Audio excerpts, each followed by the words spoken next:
ప్రియమైన దేవుని సంగమా, ఈరోజు మనకు దేవుని ప్రవచన వాక్యం కీర్తన గ్రంథము 145వ కీర్తన 19వ వాక్యం. తన యందు భయభక్తుల కల వారి కోరిక ఆయన నెరవేర్చును, వారి మొర ఆలకించి వారిని రక్షించును. ప్రియమైన వారా, దేవుడు మన మొర వినే దేవుడు. ఈ వాక్యం మనకి మహత్తరమైన నమ్మకాన్ని ఇస్తుంది. దేవుడు దూరములో ఉండే దేవుడు కాదు.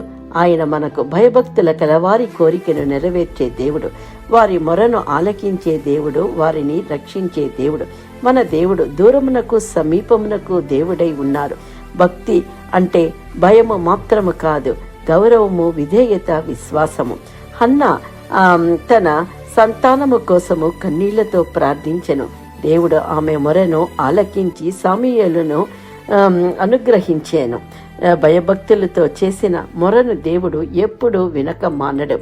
దానియేలు సింహాల గుహలో పడవేయినప్పుడు కూడా దేవుని పట్ల భయభక్తులతో ప్రార్థించెను. దేవుడు అతని మొరను విని అతనిని రక్షించెను. ప్రార్థన రక్షణకు ద్వారం. బర్తిమేయు, దావీదు కుమారుడా, నన్ను రక్షించుము అని గట్టిగా మొరపెట్టెను. యేసు అతని మొరను ఆలకించి అతనికి చూపునిచ్చెను. విశ్వాసంతో మొరపెట్టేటప్పుడు అద్భుతంలో జరుగుతుంది. పేతురు సముద్రములో మునిగిపోతున్నప్పుడు ప్రభువా రక్షించుము అని మొరపెట్టెను. యేసు వెంటనే అతనిని పట్టుకొని రక్షించెను. సంకట కాలములో మొరపెట్టేటప్పుడు దేవుడు ఆలస్యము చెయ్యక జవాబునిచ్చే దేవుడు. దావీదు అనేకసార్లు శత్రువుల మధ్య మొరపెట్టాడు. దేవుడు అతని మొరను ఆలకించి అతనిని రక్షించెను. దేవుని భయపడిన హృదయానికి రక్షణ ఖచ్చితం.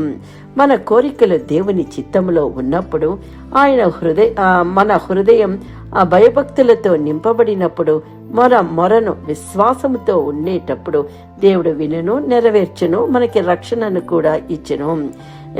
ఈరోజు మన పరిస్థితి ఏమైనా కూడా దేవునికి దగ్గర మనము మొరపెట్టేవారిగా ఉందాము.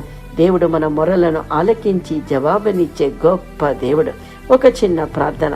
మా ప్రియమైన సహోదరి సహోదరుడా, ఈ వాక్యాన్ని వింటున్న మీతో దేవుడు ప్రవచిస్తున్నారు. దేవుని పట్ల విశ్వాసముతో మనము మొరపెట్టేటప్పుడు మన మొరను ఆలకించి జవాబునిచ్చే దేవుడు. మన మొరలకు ఆయన జవాబునిచ్చి మనల్ని ఆశీర్వదించే దేవుడు. హన్నా వలె కన్నీటి ప్రార్థన, దానియేలు వలె స్థిర విశ్వాసముతో ప్రార్థన, బర్తిమేయు వలె ధైర్యమైన ప్రార్థన, పేతురు వలె విశ్వాసపుతో ప్రార్థన, దావీదు వలె ఏ పరిస్థితి ఉన్నా కూడా మనము హృదయముని ఆయనకు అప్పగించి ప్రార్థించే బిడ్డలుగా ఉందాము. నిశ్చయముగా దేవుడు వారికి జవాబునిచ్చిన దేవుడు మనకును జవాబునిచ్చి ఆశీర్వదిస్తారు. ఈ వాక్యము మనకని స్వతంత్రించుకుందాము, ఆశీర్వదింపబడదాము. Amen. Please like, comment and subscribe. Amen.